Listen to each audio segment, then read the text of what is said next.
I know that there is a clear and obvious way to start this review of Good Morning Vietnam, but I'm original, and I'm going to try not to do the obvious choice.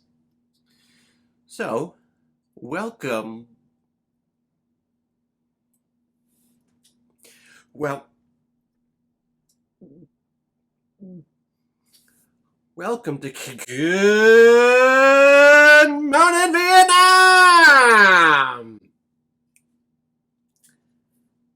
Dang it, I tried.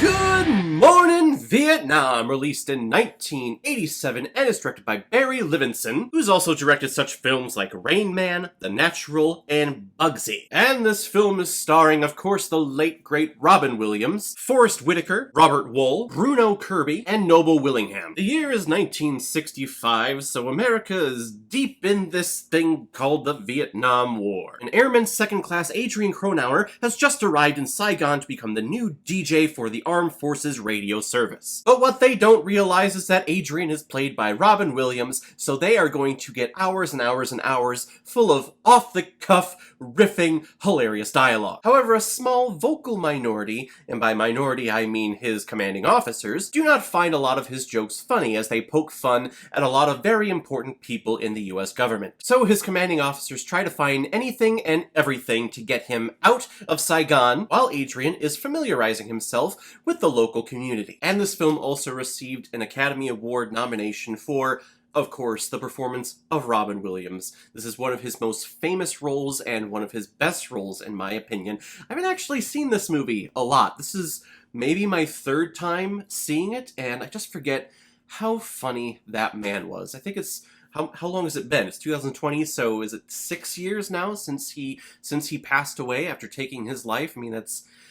Gosh, I miss that man. He was so funny. But he brought us so much joy and laughter into our lives, he wasn't taking care of himself and his own mental health. So there was a lot of depression and a lot of demons that were going on behind the scenes, behind the facade that he was showing us whenever he was trying to make us have a good time. So whenever I see these funny films of Robin Williams, Good Morning Vietnam, Mrs. Doubtfire, just anything that the primary role of Robin Williams being in this film is to make us laugh, I just want to get up and I want to give him a hug. I want to hug the TV screen to say thank you.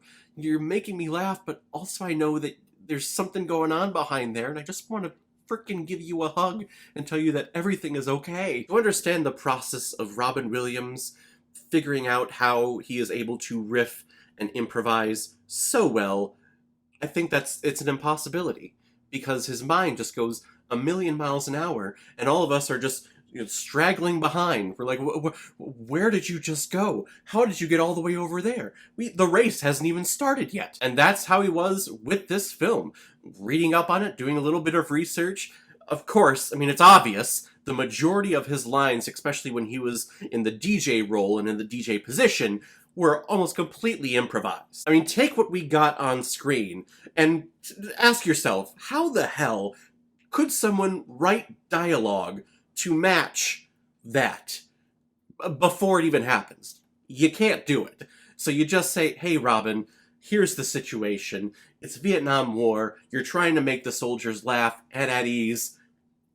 Kind of just go for it. And he does. The man is hilarious. Listening to him just go off, and a lot of it's so much political humor and political satire. And I'm not the most knowledgeable about the Vietnam War. There are professors and people with PhDs and people that have written dissertations and books and books and books on the politics of Vietnam, how it started, what happened, what was going on back in the States as it was happening. There are so many more intelligent people out there who are way more intelligent about this subject than I am, so I'm just kind of going off of, hey, I'm just a random spectator watching a good film, as I encourage you to as well. This is not just made for someone who knows war, who knows about the Vietnam War. No, this film is for everyone, and it's obvious just with Robin Williams. He is such an inviting character and such an inviting person that whatever role takes on, you're intrigued and you want to see how it goes. So this film is definitely known for the amazing comedic performance of Robin Williams, but watching it this time, I tried to look past that. And what I got was a beautiful message about the use of aggression and the use of hatred and how to combat hatred in the world. We have Robin Williams' character who represents the United States. We're going over to Vietnam to, to civilize those people and to make their country better. But then we also have Tuan, who is, at least in our eyes, seen as a terrorist, even though he is Vietnamese and he's trying to get the US out, or he wants to fight against the US because this is their country. What are you doing invading us? Go back to where you're from. At least it's revealed that he's a terrorist, but I think I just spoiled it actually, if any of you haven't seen this film. That's okay, though. You just go in for the Robin Williams performance at first. You'll get to that part in a second. But there's just pure hatred from one side. One side thinks, oh, we're trying to make your country better. And the other one's saying, no, leave us alone. We're doing just fine. And their response to each other is, hey, US, we're gonna bomb the crap out of you. And Vietnamese are, hey, we're gonna bomb the crap out of you until you realize that you need to go back to where you come from. But here is Robin Williams, who, kind of at random because he's chasing a girl that he finds attractive, ends up teaching an English class for the Vietnamese people. Just a small little section, but it's through this dialogue and this communication from Robin Williams to his students that all of a sudden we see a connectiveness, and we see love, and we see just peace just through dialogue, as opposed to guns, as opposed to bombings, as opposed to just pure violence. Communication and love fixed a relationship there. And I think that's just a beautiful message. One person in this film was able to create a strong relationship and dialogue with maybe a group of 30 students, of 30 Vietnamese people. And they have a nice, peaceful connection. Whereas we have millions and millions of soldiers going over there being bombed and being killed, Vietnamese being killed on the other end, and they're all using violence.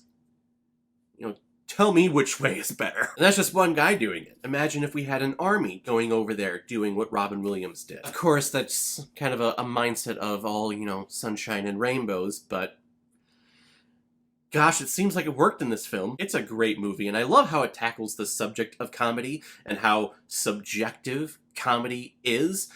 Not everyone is going to find everything funny. Every person has a different sense of humor.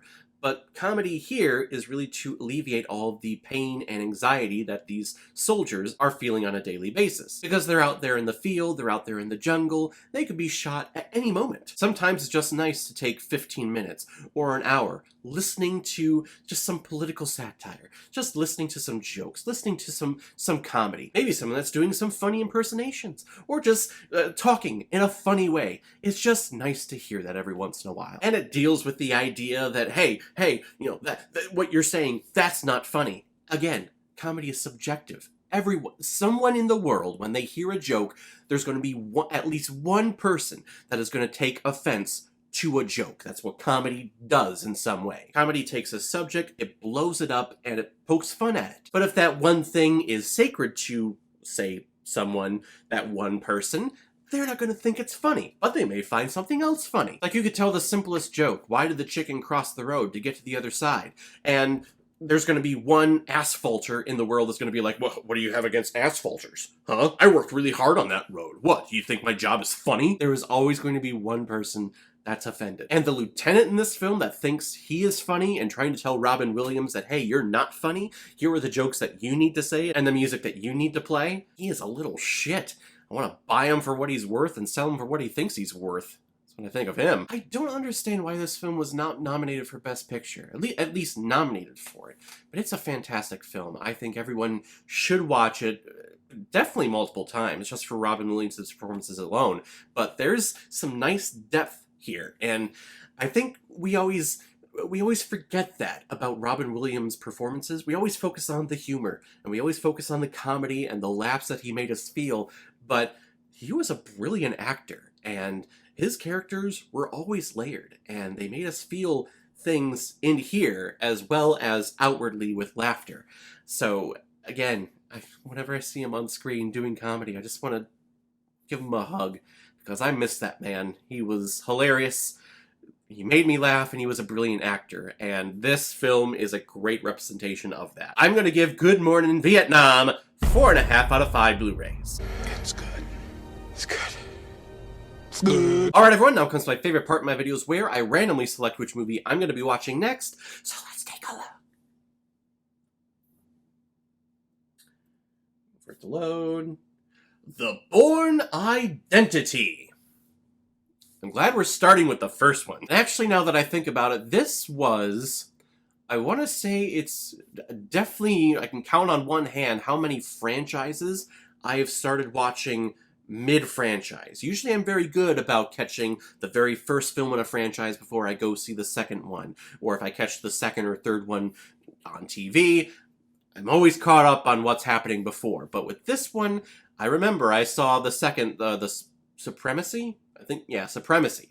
I saw that one first in theaters, and that one sucked me in. I'm all in on Jason Bourne with that film. So going back to this one, it was kind of a little jarring because the directors changed. I know Greengrass directed the second one. I don't know... I keep forgetting who directed Identity, but...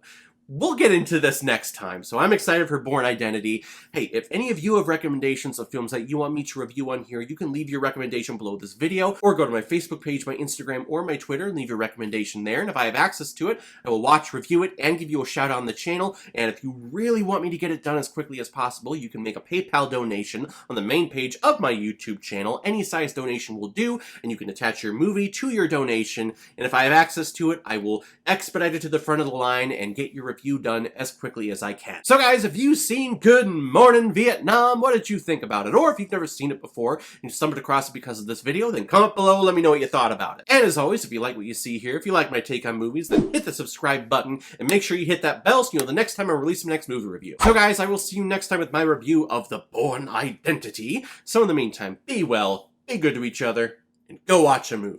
Take care, guys.